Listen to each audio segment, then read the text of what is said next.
Welcome, Lumineers and fans of the happiest card game on earth. My name's John T. You've just been put in the inkwell. We start off with a 7-costed Inkable 3/8 for 2 lore in Amber.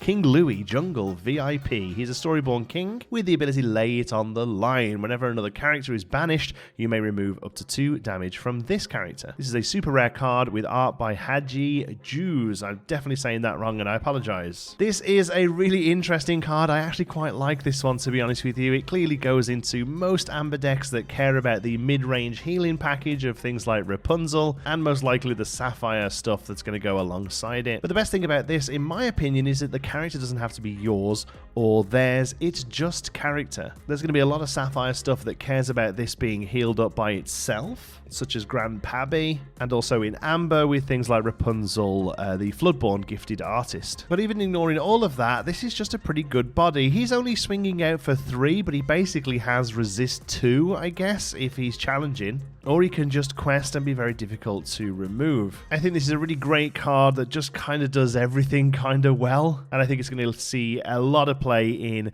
any kind of Amber mid-rangey control-y deck. I think this goes into Amber Ruby. It definitely obviously goes into Amber Sapphire. I think it's just pretty good. Next up, a few cards from IGN, a 5-costed Inkable 3/5 for 2 lore in Steel, Beast, Tragic Hero, a Floodborn hero prince with shift 3, making a cost reduction of 2, and it's better this way. At the start of your turn, if this character has no damage, draw a card. Otherwise, he gets +4 strength this turn. Legendary card here with art by Ivana Kisser. On paper, this one seems pretty solid, although it might be a little slow to really get ticking. We still need to see a good Floodborn target for this. We still need to see something that's really going to be wanting to get shifted onto. Pretty much all the other beasts we've got are around this sort of 4, 5, 6 cost. We really need to see a 2-drop beast, honestly, for this to really pop. But if we do, this thing really starts cooking, I think. If you shift this out, you can either decide to challenge something and then next turn have a really beefy beater, or you can pass the turn or quest with him and then draw a card on the start of your next turn. I think what's going to be interesting here is if you do quest with him after shifting, you're going to give your opponent a choice. If they can't just remove it, of course, they can either sort of challenge into it a little bit or do a little bit of damage through targeted removal maybe and have it so that you don't draw a card but then it cracks back, or they can leave it alone and let you draw a card. Maybe that's not so great to be putting into their hands, but at least it's making them think about it, and anytime you can have your opponents not thinking about their own game plan and instead worrying about yours is a bonus. But I think actually this is just a Floodborn that comes down and says go. I think actually you probably just play this and pass the turn, because on the next turn is where it really starts cooking, I think. But not terrible, gets a lot better as soon as we see a good shift target for it. Another one that does actually have a couple of decent shift targets is a 5-costed Uninkable 3/3 for 2 lore in Amethyst, Pinocchio on the Run, Floodborn hero with shift 3, making a cost reduction of 2, and listen to your conscience. When you play this character, you may return chosen character or item with cost 3 or less to their player's hand. So a bit of an all-rounder again here in Pinocchio. He's obviously going to come down on one of the 1 or 2 drop Pinocchios that we've already seen for set 2. I think this might be the first time that we've seen a Floodborn be a lore downgrade onto its shift, but still on turn 3, that's probably where the 1-drops are going to start getting outpaced, and so it can't really quest comfortably without just getting removed. This one gives you a bigger body and allows you then to start messing around with either their board or getting yourself some bounce shenanigans on your own if that's something you care about, which obviously Amethyst is a big colour for this set. I think the 5-costed Uninkable thing is the thing that's really going to make or break whether this one sees play, but it's incredible art with an interesting ability, and perhaps this one just sees play to get the blue fairy to pop off. Only time will tell. We also have a 3-costed Uninkable action in Sapphire, Launch. Banish chosen item of yours to deal 5 damage to chosen character. Uncommon here with art by Juan Diego Leon. Pretty solid bit of targeted damage here in Sapphire, a colour that doesn't really see it otherwise, but obviously this only really goes into an item deck, and specifically an item deck that cares about recursion of items. You're probably quite happy to send a Popsicle flying in this. But otherwise, I'm not sure whether 2-for-1ing you yourself just to deal 5 damage is really worth it. We'll see. At the moment, this color doesn't really have any kind of removal other than the Inkwell stuff with Hades and Let It Go. I don't think there's much else. So maybe this will see play just because it's a good answer, but it may be a little bit clunky to really see any constructed play. This is interesting for another reason, though. This piece of art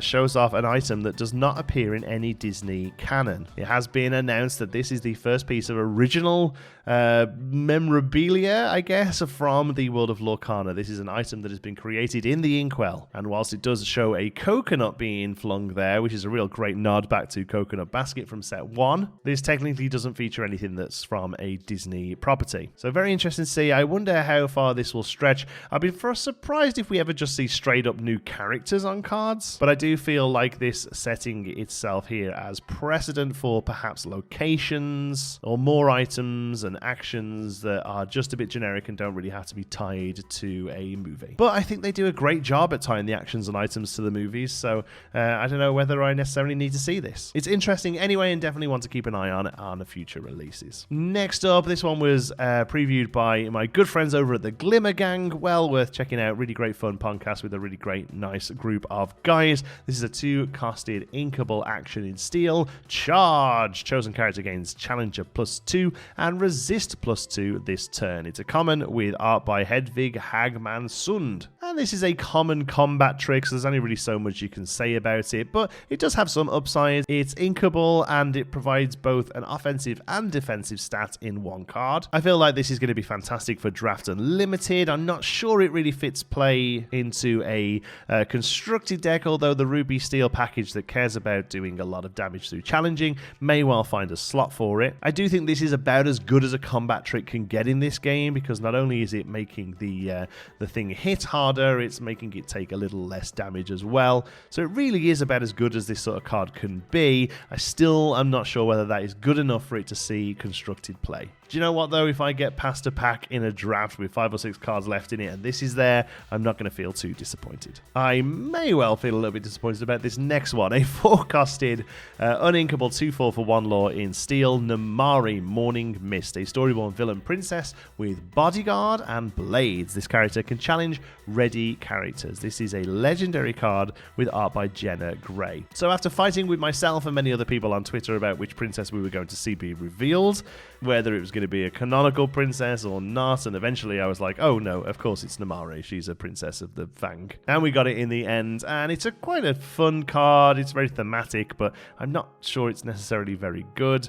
It's not an incredibly well-statted bodyguard, and that ability, this character can challenge ready characters, is kind of insane. Like, it's almost game-breaking, but not when the character has 2 strength and 4 willpower. There's probably lots of little combos that go nice with this. That charge that we just saw will play very nicely with this, but for a legendary, I really want to see it being a little bit more impactful here, and all they had to do was up the numbers on it. If this was a 3/5, it would be a lot more playable, I think, but that stat line just isn't really affecting the board by the time that this is coming down for an uninkable slot, in my opinion. I don't think this feels bad legendary as much as something like Gantu from set 1, but I will be very happy to pull one of these from my binder and then never see it again. A 4-costed inkable item in Sapphire next, Sardine can. The ability Flight Cabin.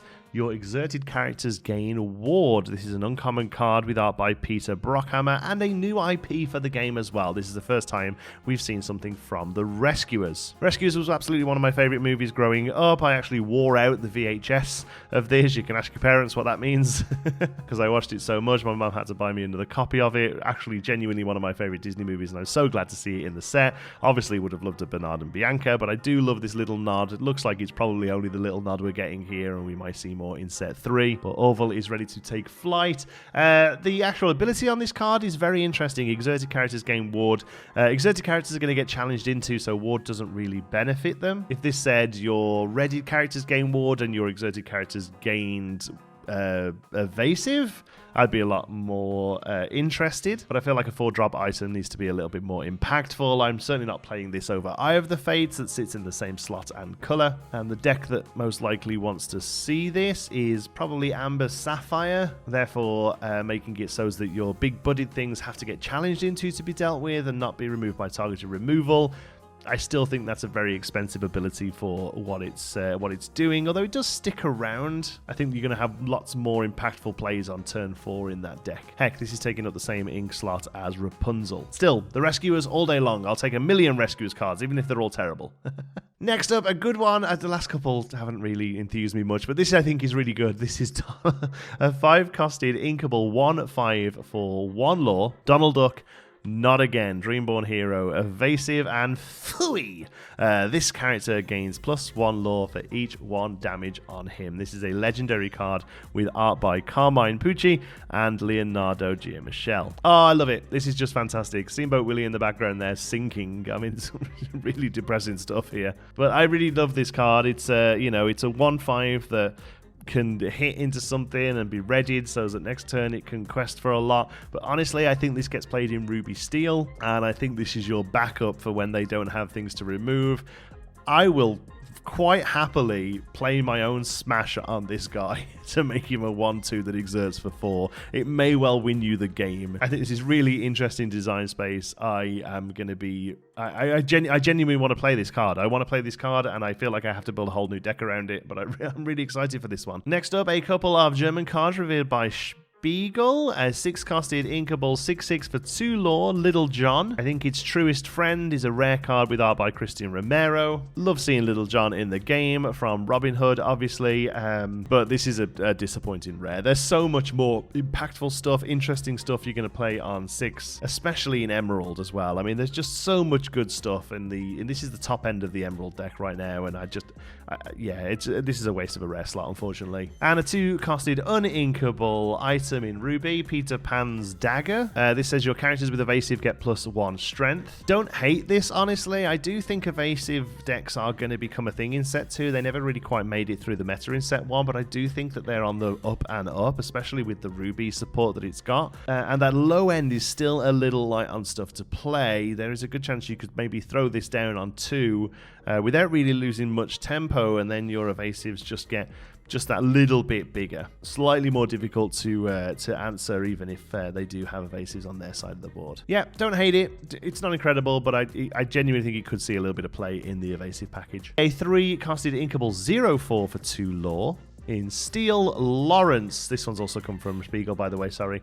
Jealous Manservant, I believe that is, and the ability we're pretty sure is while this character has no damage, he gets +4 strength. An uncommon card with art by Luis Huerta, and I think this is pretty good as well. I think this goes into the Amber Steel package quite comfortably. It sings some of the cool new 3-drop songs that we got the other day. It makes itself a good target for a Rapunzel heal. It's basically a 4/4 that kills something and then hangs out and quests until you can heal it back up again to start the cycle. Really solid uncommon, honestly. Definitely think it can see play. Okay, a few more reveals then. I'll be honest with you, that last one was originally the end of this video, but in between starting the edit on that and then going to work, thinking we never get cards revealed at the weekend, we actually got some cards revealed at the weekend. So we're going to tag these on to the end of this one as well. First of all, we have a 3-costed inkable 2/3 for 2 lore in Sapphire, Winnie the Poo. Having a think. Storyborn hero with the ability Honey Pots. Whenever this character quests,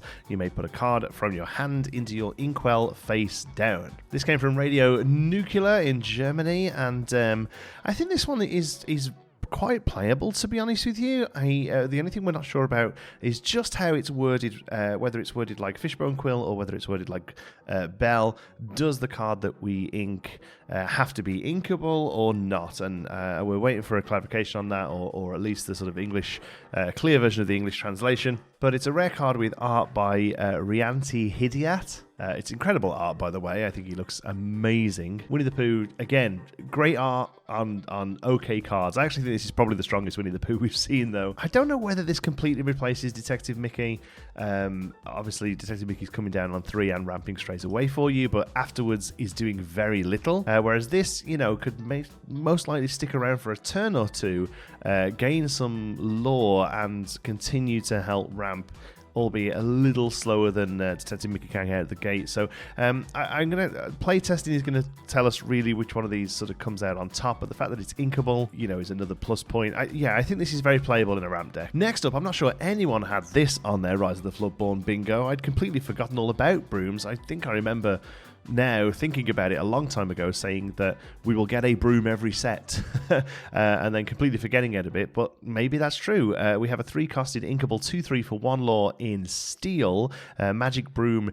Industrial model, we think that perhaps says. It's a Dreamborn Broom with the ability Polish to a high gloss. When you play this character, a character of your choice gains resist +1 until the start of your next turn. This is a common card with art by Christian Romero. As it stands, I don't think the ability is particularly strong on this one. Resist is nice, but just getting it for a single turn, you've really got to want to be throwing something into something for this to really be useful. But it's a broom, and therefore it goes alongside the other broom in Amethyst and Mickey Mouse Wayward Sorcerer, and stonks go up. I'm not sure there's an Amethyst Steel build that just runs these at the moment. Maybe there's an Amethyst Steel bouncy type build that cares about brooms. I'm not sure it's there yet, but I definitely think it's worth getting 4 of these and keeping hold of them, because over the next few sets, if we get a couple more Amethyst brooms and steel brooms, these things they're going to start to pop. The next 2, I'm afraid I can't tell you where they came from. They're on Mushu Report, but it doesn't seem like there is a source provided, sadly.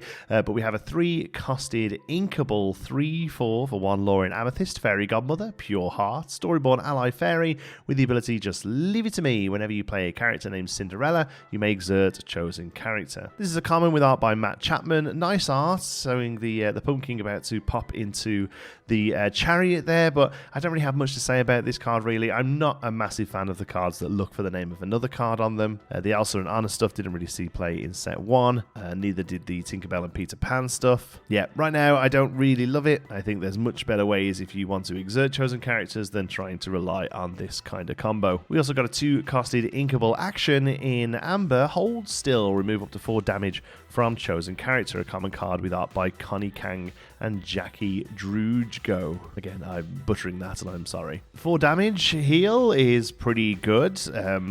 Obviously wants to go most likely in the Ruby Amber deck, but even in a deck that really cares about heals, you can get a lot of value out of them. I'm not sure this one sees play. I'm not sure you'd even run this over Hakuna Matata, even though that's a 4-drop, and even that doesn't really see play at the moment in that deck. I don't know, maybe this is a 2 of, but opportunity and in cost of this one might just be a little bit too high, even though it is quite a nice heal. And lastly today, a 6-costed inkable 4/4 for 2 lore in Amethyst, Yzma, Scary Beyond All Reason, a Floodborn villain sorcerer with shift 4, giving a cost reduction of 2, and Cruel Irony. When you play this character, shuffle another chosen character card into their player's deck. That player draws 2 cards. Super rare here with art by Casey Robin. And this is great. I said we'd probably see a Floodborn Yzma after seeing her vanilla that we got the other day, and here she is. She's a pretty good one, I think. Pretty solid stat line for 6. Getting her out on turn at 4 is very possible, and the ability Cruel Irony is really great because of how flexible it is. Interesting to see it's a character card, because usually when it's referring to stuff on the board it doesn't specify card,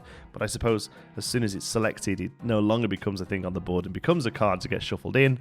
I don't know, Lorcana wording can be a little bit messy, but this is picking something off the board, shuffle it into the deck and then drawing 2. I think for the most part you're going to use this yourself to get rid of something that's no longer giving you value, to just give you card draw. Again, in a colour that cares about things leaving your board as well, I can definitely see that being a pretty solid benefit. And heck, occasionally you're just going to be able to use it to clear up something on their side of the board as well, although giving them 2 cards is pretty gross, but the fact that it's possible is good. The flexibility in cards is always pretty solid, and yeah, I dig this. This is pretty cool. And then actually lastly, sorry, I didn't scroll down, the 1-costed inkable item in steel, Last Cannon. Arm yourself. You can pay an ink to banish this item. Chosen character against challenger +3 for the turn. This is a common card by Jared Nickerl, and this is draft chaff. I don't think it's very good at all. Can't imagine this seeing any kind of play, really. Yeah, it's a shame because it's really cool art, but this is draft chaff if nothing else. There you go, very mixed bag, but a pile of super interesting cards. Kind of love that Winnie the Pooh,